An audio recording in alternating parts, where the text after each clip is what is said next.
Mini tractor shaft cutter. एक गांव में एक खिलौना का व्यापारी हुआ करता था। वो अपने गाड़ी पर अलग अलग किस्म के खिलौने रखकर बेचता था। खिलौने भाई, खिलौने, बढ़िया बढ़िया खिलौने, रंग बिरंगी खिलौने, आओ आकर खरीदो, आपके बच्चों को ये खूब पसंद आएंगे। आइए भाई आइए, खरीद कर उन्हें दीजिए, कहते हुए बेचता था। इस तरह बड़े लोग आकर खिलौने खरीदते थे। उसके बेटे का नाम था पप्पू। वो बहुत अच्छा इंसान था, लेकिन वो थोड़ा भोला था। हमेशा घर के पास पिता के खिलौनों के साथ खेलता रहता था। रे, इतने बड़े हो गए हो, फिर भी ये छोटे बच्चों की तरह क्या खिलौनों के साथ खेलते रहते हो? तुम अब नहीं बदलोगे क्या? वो खिलौने अगर खराब हो गए तो कोई खरीदेगा नहीं रे। अब फिर से उन्हें छुए तो मार खाओगे। यूं उसे डांटता रहता था। एक बार वो व्यापारी के बंडी को एक लॉरी मारकर चली गई। इसकी वजह से उसे बहुत चोट पहुंची। फिर वो अपने घर पर बिस्तर पकड़ लिया। पप्पू वही खिलौनों के साथ खेलते हुए डर डर आई, यानी ये सारे खिलौने अब घर पर ही रहेंगे। अरे वाह, अब रोज मैं इनके साथ खेल सकता हूँ।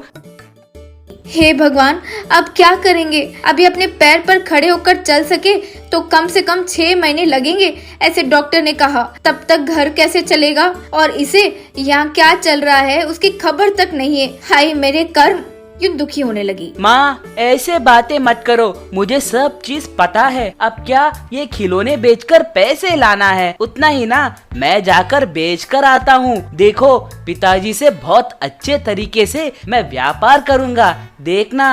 अगले दिन वो बंडी ढकेलते हुए गांव में आया। गांव से ज्यादा शहर में दाम ज्यादा रख सकते हैं ना, इसलिए मैं शहर जाकर इन्हें बेचूंगा। मेरे पिताजी तो बिल्कुल होशियार नहीं है, इसीलिए जब देखो इसी गांव में बंडी ढकेल कर बेचते रहते हैं। सोचकर उस बंडी को ढकेलते हुए शहर जाने लगा। वो ऐसे जंगल में जाते जाते बहुत थक गया था, तो एक पेड़ के नीचे सो गया। फिर वो नींद से जाकर देखा तो बंडी पर खिलौने नजर ही नहीं आए, लेकिन बंडी पर एक छोटा सा पोटली दिखाई दिया। उसमें कुछ सोने के सिक्के थे। वो देखकर वो आश्चर्य में पड़ गया। इतने में उसे दूर से कुछ आवाज सुनाई दी। वो उसके तरफ चलने लगा। वहां कुछ दूर जाने के बाद एक लिलीपुट देश और बगल में कुछ खेत नजर आए। वहाँ छोटे गाय, छोटे बकरियां, छोटा तालाब, घास, ये सब दिखाई दिया। वहीं पर उसके खिलौने भी थे। वहाँ पर कुछ लिलीपुट्स झगड़ रहे थे। रे, ग्रास कटिंग मशीन लाऊंगा कहकर ये क्या बेकार खिलौने लेकर आए हो रे? चुपचाप मेरे पैसे मुझे वापस दे दो, वरना अच्छा नहीं होगा। तब तक तुम ये खिलौने बेचोगे उसके लिए मैं मानूंगा नहीं। तुम जो मशीन पूछ रहे हो वो इतनी आसानी से नहीं मिलेगा, ये पहले ही बताया था ना। जब भी मिलेगा लेकर आऊंगा, तब तक रुकिए। वैसे मुझे खिलौने बेचने से रोकने के लिए तुम कौन हो? वो सुनकर पप्पू को गुस्सा आया। कौन हो रे तुम? मेरे खिलौने चुराकर यहाँ पंचायत कर रहे हो? नहीं बेचना चाहिए, ये बोलने वाले तुम कौन हो? बेचूंगा ये बोलने के लिए ये कौन है? आखिर यहाँ चल क्या रहा है? तब सारे लिलीपुट झरकर उसके आगे हाथ जोड़े।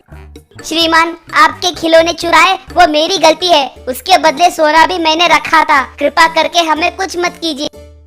ओहो, वो सोना तुमने रखा था? वैसे तुम लोग लड़ाई क्यों कर रहे हो? तुम लोगों की समस्या क्या है?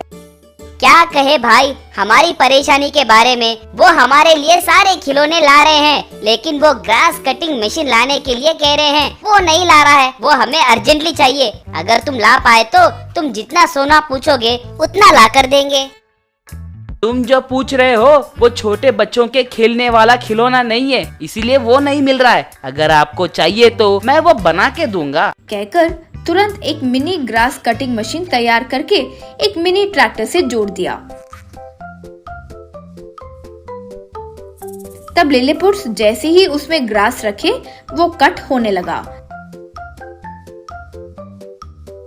वो देखकर सबने तालियां बजाई।